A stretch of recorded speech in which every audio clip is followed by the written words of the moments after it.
So when we begin the process in the magazine, it all starts with the editorial direction. That's always our first step. We think about what the theme of that magazine will be, and then we start layering the stories in.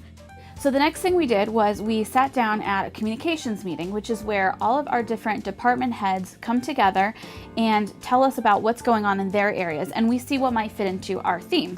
So once we have input from our more than 20 contributors, we set the deadline for content and people send their submissions in to me. It's my job to collect them, make sure that we have all the pieces that we need for the magazine, which is a little bit like assembling a puzzle.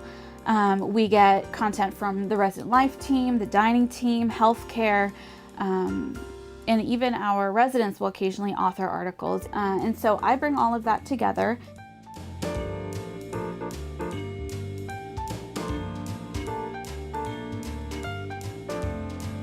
So once we've decided on a theme for a magazine issue, we look at the different resident features, and of course those have to be written. We have a team of writers that we use. You may be familiar with some of their names as you've seen them in recent months. We think about the writer's background, their storytelling style, and what might fit best in terms of a resident story lead. And then they will interview them and write up a feature draft for review by our editorial team.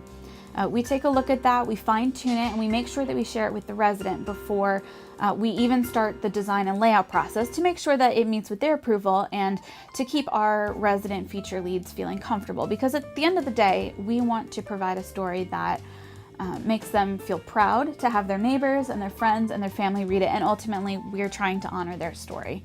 As all the information flows through our communications meeting, our editorial team maintains an editorial calendar which tracks all of the different topics that we will be putting in any given issue, and that's where my job comes in.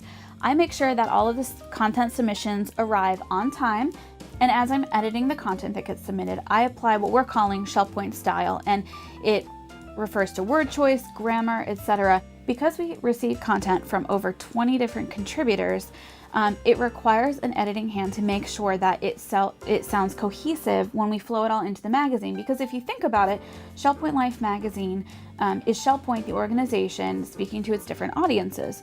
So we apply ShellPoint style to keep a consistent voice. We want ShellPoint Life to read like you're talking to one of your neighbors. Friendly, informative, and helpful as you're going throughout your day. So now the magazine has been designed. We've distributed a rough proof to our different contributors because it's important to get their feedback on content. And now the fun begins, because I have on my desk about 20 different proofs that need to be compiled into one master copy, and everybody catches something different. And so we take all of that input, collect it into one master document, and that gets passed back to our design team, who make the changes in the current document and make sure that we're moving forward with a final polished proof. When the magazine first comes back to the printer, we have a whole box of magazines that are delivered to our office, and it's always fun to grab the one on top and crack it open and just smell that fresh ink and paper. There's something about it all coming together and being done and seeing a fresh copy that just feels great. And then the magazine is also valuable as a sales tool because it's something that our sales team sends out to clients outside of ShellPoint, and we send to a list of VIPs like the mayor, the president of Lee Health, etc. And that helps keep them informed with what's going on at ShellPoint as well. One of the things I love about working on the magazine and getting feedback about the magazine is the number of different ways it's used, because some residents just crack it open to the happenings and use it to fill their social calendar. Others read the features really carefully, and it forges connections between neighbors who maybe didn't know each other or didn't know there was someone who had a similar background. Well, like the community, the magazine has really grown over the years, and it is so meaningful to get resident feedback about how much they love it.